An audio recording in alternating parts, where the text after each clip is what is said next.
Please visit mysteryshows.com for over 50,000 old-time radio shows.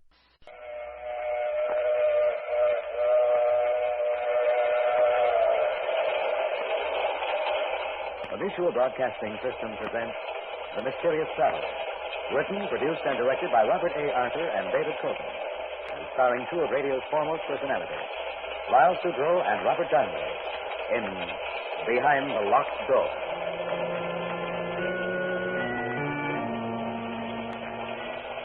This is a mysterious traveler inviting you to join me on another journey into the realm of the strange and the terrifying.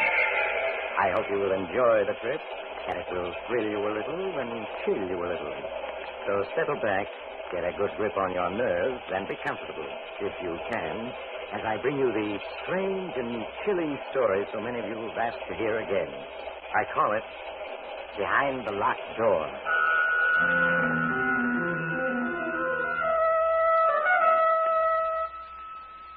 Our story begins in the beautiful mountain region of Lake Mead, Arizona. A convertible car is speeding along a deserted road which winds through the mountains. The car slows down, turns into a dirt road.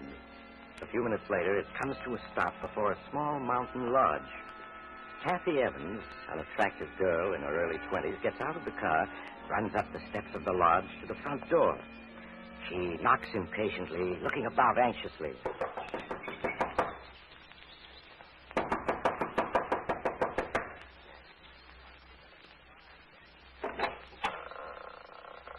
Yes? Martin, Kathy.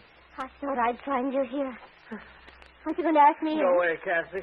Martin, what's wrong? Go away. Go away. Not until I find out what this is all about. Let me in. Are you alone? Hello? Yes. Darling, look at yourself. You haven't shaved in days. Martin, those deep gashes on your face. How did you get them? It doesn't matter. Darling, you must have lost a great deal of blood. And you're feverish. Yes, I know. Is it true about Professor Stevens? Yes. Why did you leave town so suddenly last night? The authorities are looking for you. What? Do they know I'm here? No. How could they? It was intuition that brought me here. They must have found me. Martin, nothing makes sense. You returned from an expedition last night alone, unexpected. You stay in town 1 hour and then vanish. Not even phoning me. It's best that way, believe me, Kathy. You've got to tell me everything that's happened. I can't, Kathy, I can't. I'm your fiancé. I've got a right to know. Kathy, go away, please. I won't go away until you tell me what's happened. If I do, then will you go? Yes. I don't know where to begin. I suppose if you can say it had a beginning, it was that day a little over 2 weeks ago in Professor Stevens' office.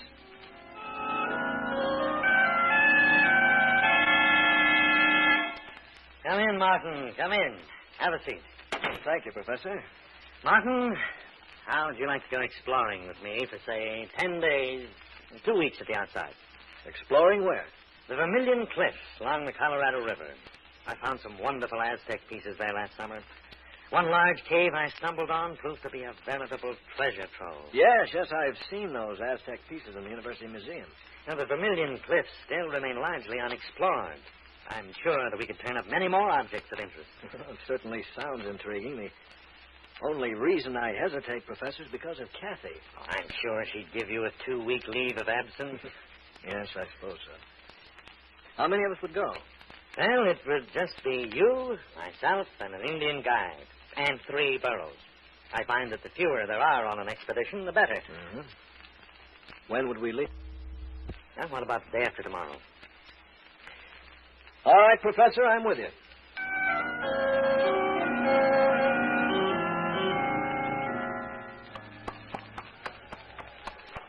So these are the Vermillion Cliffs, Professor. Yes. An awe-inspiring sight, aren't they? Well, they're as breathtaking as the Grand Canyon itself. I had no idea they towered so high. Yes, they make you realize just how insignificant man really is. Yeah. Now, this region is so desolate, Martin. that it's all but unexplored. That's why I'm drawn to it time and time again. Yes, I can understand that. It represents the challenge of the unknown. Careful, Martin. You'll get the exploring bug. Oh, I've already been bitten, Professor. Well, if you're going to be an explorer and an archaeologist, I'll have to start teaching you the fundamentals of the profession. Sam, it seems like a good spot. We'll camp here for the night.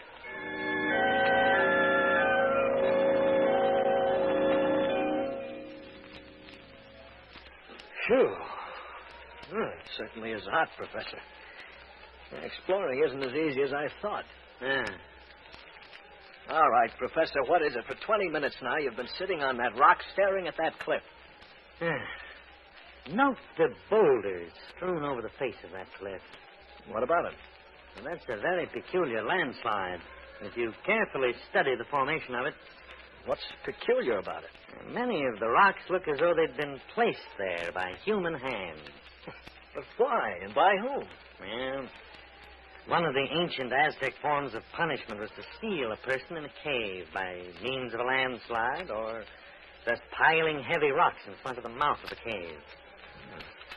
That landslide, there must be hundreds of tons of rock there. Yeah. Well, fortunately, we're prepared for it. Is that why you brought the dynamite along? Yes. Probably all we'll find will be a skeleton. In that case, it'll have been a waste of dynamite. However, we'll chance it. Oh, Sam. What do you want? Get the case of dynamite, Sam. I'm going to blast that landslide. Professor, better leave it same way it be. Why? Evil spirit sleep in cave. Better not wake him up. You really believe that? Martin, I wouldn't laugh. Sam may be uneducated, but he senses things that you and I can't even begin to comprehend. Well, now, wait a minute. You mean you believe what he said about evil being asleep in that cave? I wouldn't say that I believe it. But nevertheless, I respect Sam's opinion. But Sam, I still want to blast that landslide. I get dynamite.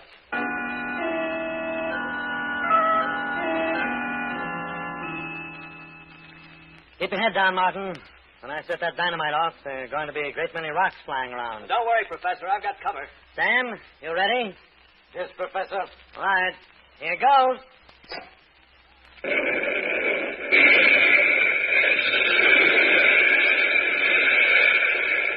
Keep your heads down. All right. You're safe now. Professor, I think you did it. I can see a small opening. It looks like the mouth of a cave. Yes, it is. Sam, let me have one of the flashlights. Martin, you take the other. I'll lead the way in. Just as you say, Professor.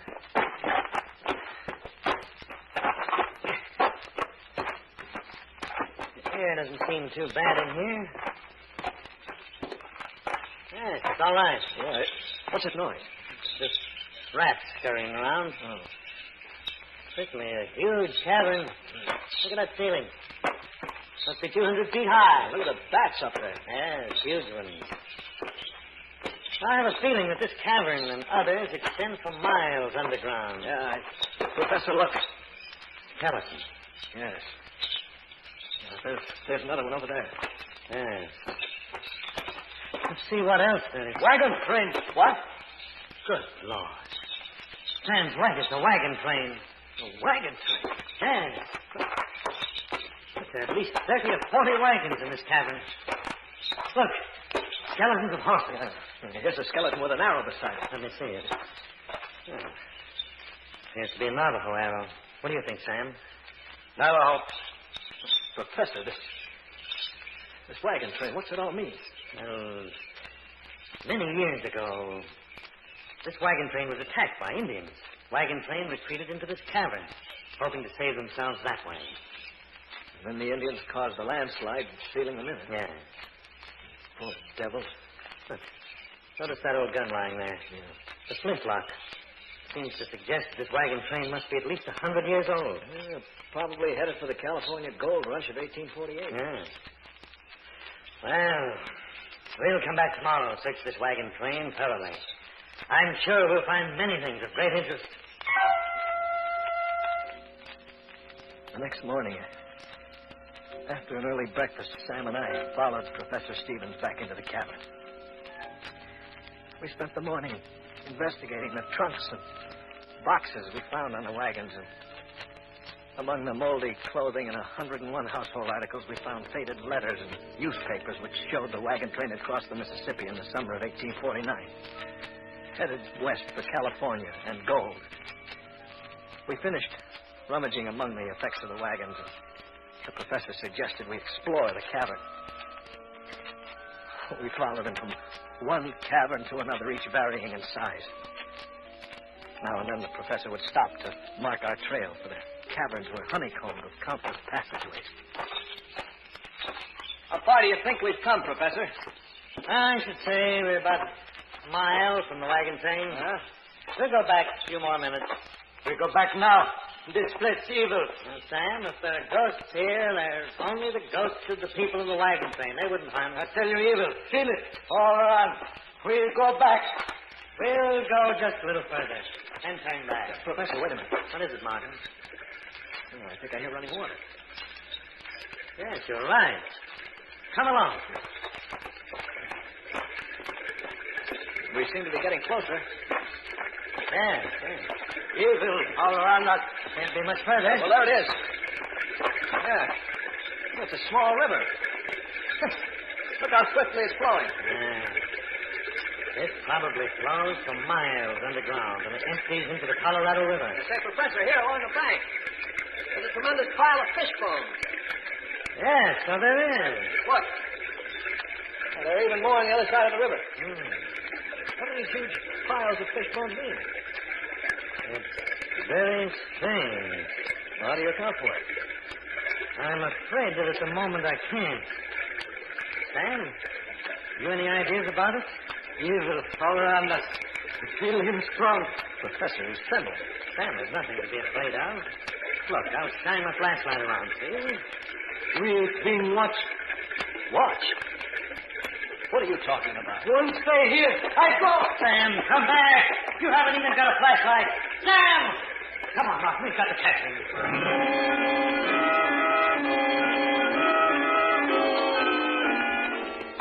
Sam! Wait for us. I can still hear his footsteps. We've got to catch him. You couldn't stop a serious injury running in the dark like that. Sam! Wait for us. Professor, it's Sam screaming. This way. This fool's probably broken his leg. That sounds more like a fight. Who is he possibly fighting with? He stopped. Sam, where are you? Keep shining the flashlight around. Can't be much further. Sam! There he is. Yes. He's just sitting against that boulder. His head down. Sam, give me a hand with him. God, Lord. His face. Dick. Yes.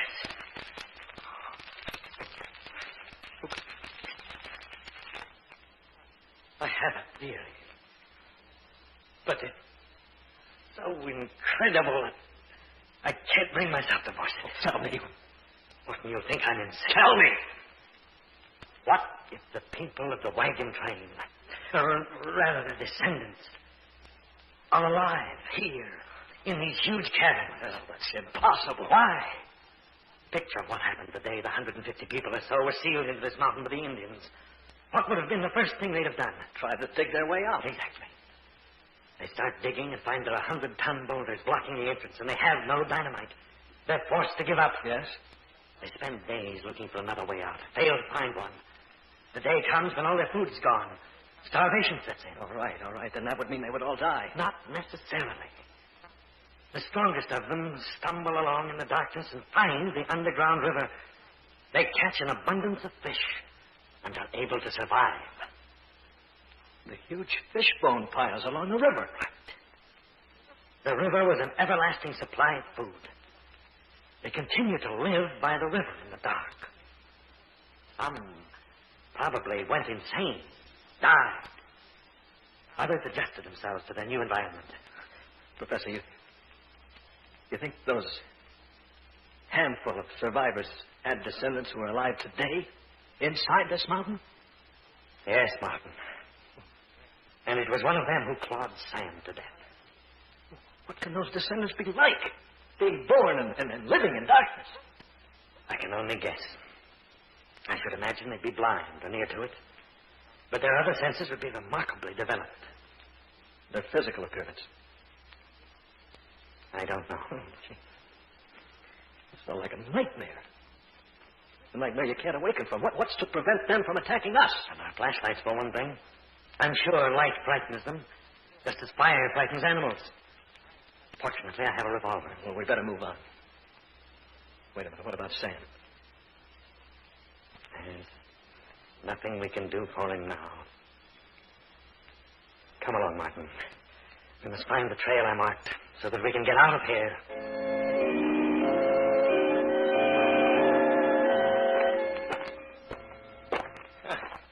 Seems we've been searching days for the markings you left. Yes. Actually, it's been 10 hours. Listen, what? The river. Yes. Come along. Once we reach the river, we'll be able to pick up the trail I'm on. Well, we're getting closer. Yes. There it is. Here we are. Look, Martin, there's my marking on the passageway. We found the trail. Yes. Martin, 2 a.m. We'd better rest for a few hours. We're both too exhausted to go on right now. One of us stand guard, while the other sleeps. All right. I'll set up the first hour. Thank you, Martin. Keep your flashlight on. Don't worry. I will. In a matter of minutes, the professor fell asleep, and I sat on guard, flashing my light slowly around the huge cabin. I looked at my watch, and the seconds seemed like minutes, and the minutes like hours. My eyes grew heavy, and I finally dozed off.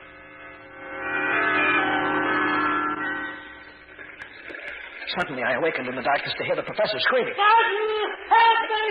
Turn on the flashlight! Trying to find it. I found it in the darkness, but I couldn't find it. Then suddenly they were shot. By the flash of the gun, I could see the professor struggling with a huge, dark figure. And suddenly, all was quiet, except for the professor's moans. As I crawled toward him, in the darkness, my hand struck the flashlight. I turned it on, and there was the professor. Martin, I think I'm wounded. You're bleeding badly. Let me stanch your wounds. Too late. Leave at once. At once. But what about you?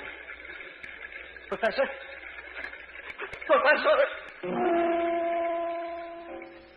I felt his heart, but there was no beat.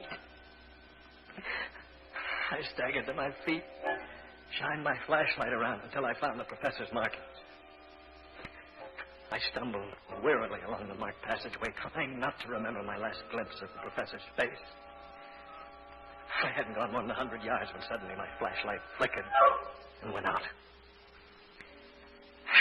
As I stood alone in the darkness, the rats scampering past, I fought to keep from screaming. The darkness seemed to become heavier and more oppressive with each passing moment, and I had the feeling something was silently approaching. I backed up against the passage wall and waited, my eyes straining in the darkness, and then suddenly I was leaped upon by a wild fury. I threw my arms up as razor-like claws broke my face and neck. Again and again the charge of savage was knocked aside, and I could feel the blood streaming down my face and neck. And then suddenly the deathly clawing ceased as my attacker turned to ward off something in the dark. As I sank to my knees, I was dimly aware of a fierce fight taking place, and then consciousness left me.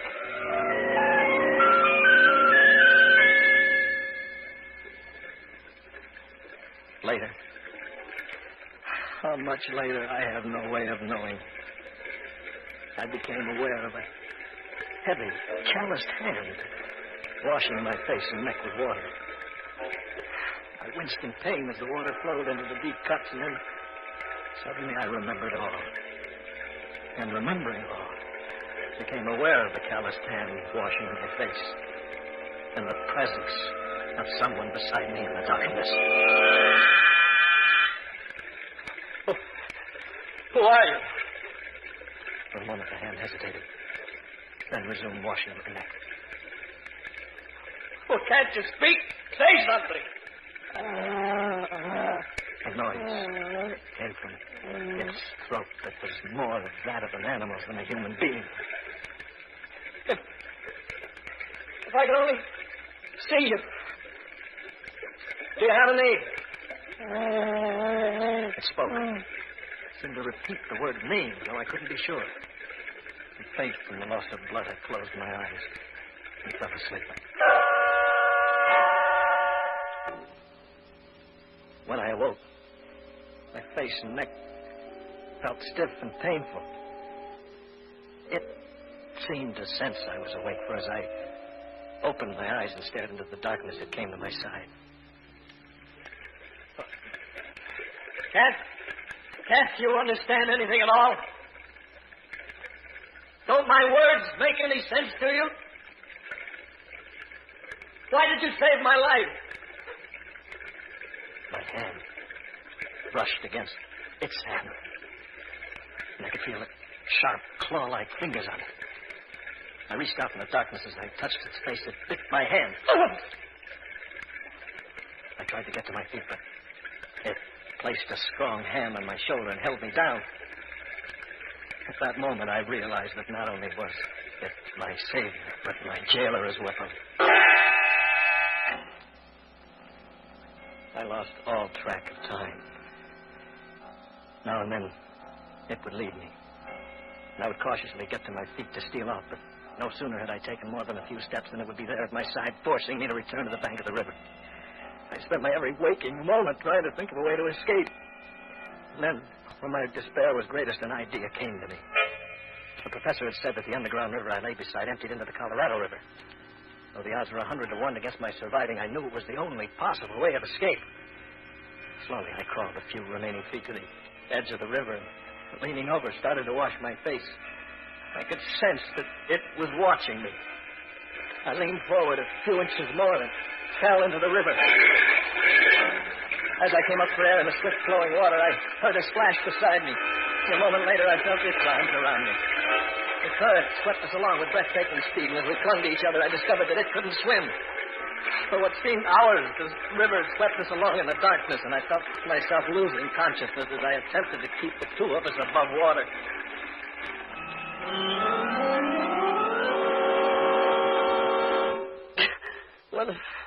When I regained consciousness, Kathy, we were both lying on a sandbar in the Colorado River, and the sun was beating down on us. Darling, you're delirious from your wounds. You need a doctor. I wish it were simple as all that. You're feverish. You need care. Go away, Kathy. Go away. How can I? Leaving you alone like this? Don't you understand? I'm not alone. She's here. She's here? Yes. Didn't I tell you? It turned out to be a she.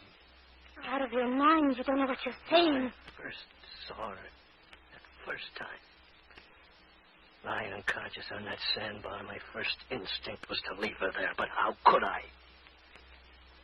She'd saved my life in the cavern and then jumped into the river when she thought I was drowning, even though she couldn't swim herself. Martin, I want you to get a grip on yourself. Just as I was dependent on her in the dark, she's dependent on me in the light. She's blind. She can't speak, yet she... Stop talking like that. You can't believe it's true, can you, Kathy? Neither could I at first. What are you staring at? Huh? Is there anyone in that bedroom? Well, I'll soon find out. Why is the door locked? She's in there. Martin, you're sick. You don't know what you're saying. I'll prove to you there's no one in that room. It's just your imagination. Give me the key to the door. Kathy, go Give away. it to me. Thank you. Perhaps when you see the room is empty, you'll be willing to return to town for medical treatment. There. I told you.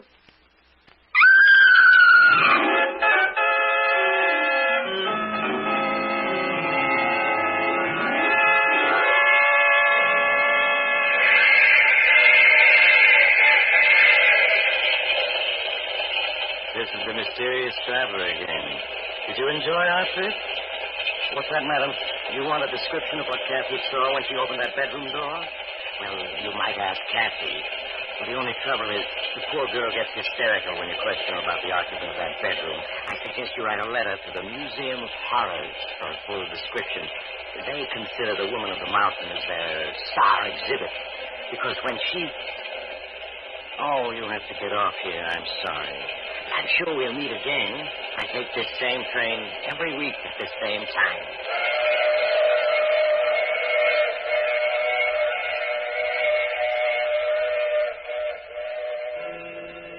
You have just heard The Mysterious Traveler.